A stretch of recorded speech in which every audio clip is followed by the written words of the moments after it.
Hi everyone, നമ്മൾ ഇന്ന് നോക്കാനായിട്ട് പോകുന്നത് വളരെ ഇമ്പോർട്ടൻ്റ് ആയിട്ടുള്ളൊരു ടോപ്പിക്കാണ്. അതായത് ഡാറ്റാബേസ് അറ്റാക്ക് എന്നാണ് ഈ ടോപ്പിക്കിൻ്റെ പേര്. അപ്പോൾ ഡാറ്റാബേസ് അറ്റാക്സ് ഏതൊക്കെ ടൈപ്പാണ് ഡാറ്റാബേസ് അറ്റാക്ക്, പിന്നെ ഡാറ്റാബേസ് സ്ട്രക്ചർ, ഇതെല്ലാമാണ് നമ്മൾ ഇന്നത്തെ ക്ലാസ്സിൽ നോക്കാനായിട്ട് പോകുന്നത്.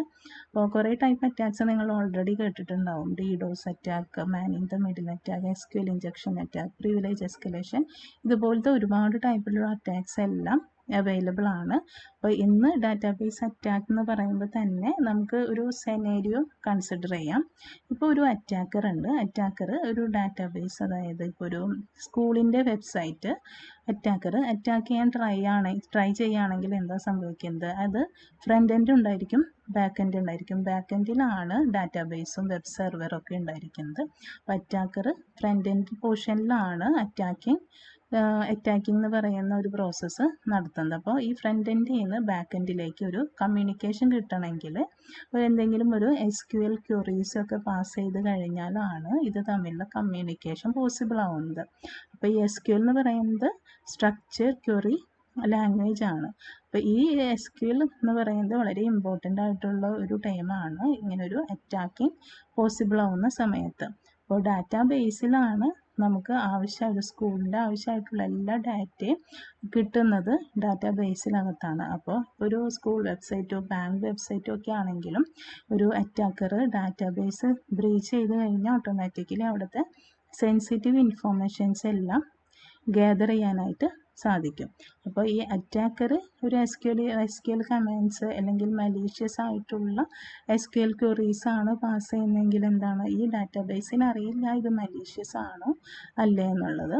അപ്പോൾ ഈ ബാക്ക് എൻഡിലേക്ക് എന്തെങ്കിലും ഒരു ക്വസ്റ്റ്യൻ ആയിട്ട് ഇപ്പോൾ ഒരു പാസ് ചെയ്ത് എന്തെങ്കിലും ഒരു റിക്വസ്റ്റ് പാസ് ചെയ്ത് കഴിഞ്ഞാൽ ഓട്ടോമാറ്റിക്കലി അത് ഔട്ട്പുട്ട് ഡിസ്പ്ലേ ചെയ്യാം.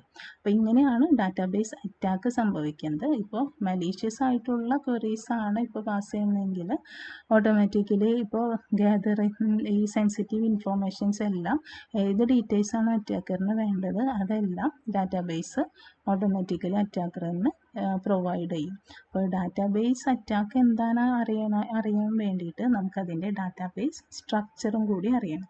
അപ്പോൾ കുറേ ടൈപ്പിലുള്ള ഡാറ്റാബേസ് അറ്റാക്സ് എല്ലാം ഉണ്ട്. അതാണ് SQL injection attack, privilege escalation, brute force attack, ഇതെല്ലാം വരുന്നത് ഡാറ്റാബേസ് അറ്റാക്കാണ്.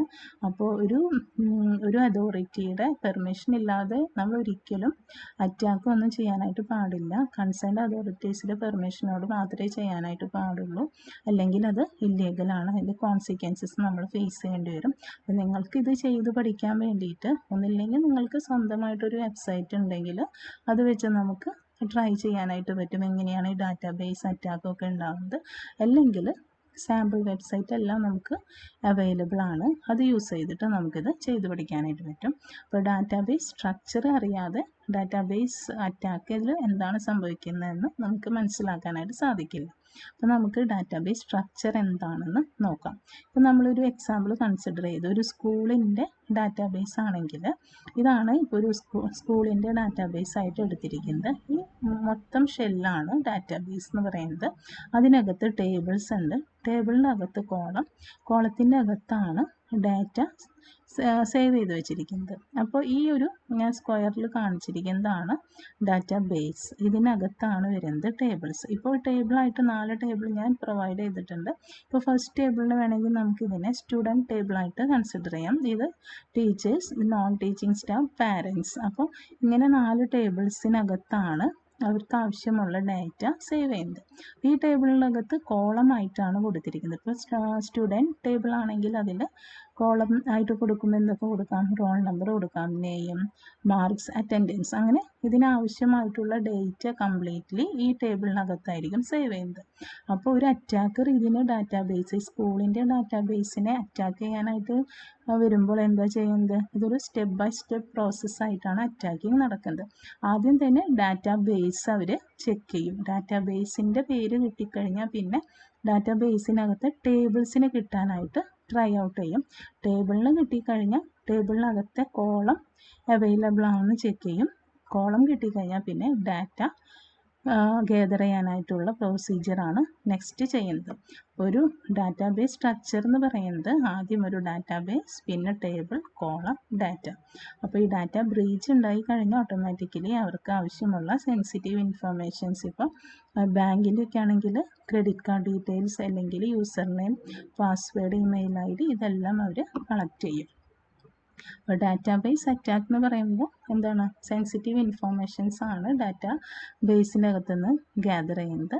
അപ്പോൾ യൂസർ നെയിം ആവാം, പാസ്വേഡ്, ഇമെയിൽസ് എങ്ങനെ ആയിരിക്കാം. അപ്പോൾ ഇത് നമ്മൾ ചെയ്യുന്നത് ഓപ്പറേറ്റിംഗ് സിസ്റ്റമായ കാലി ലിനക്സിൽ യൂസ് ചെയ്തിട്ടാണ് നമ്മൾ ഈ അറ്റാക്ക് നടത്തുന്നത്.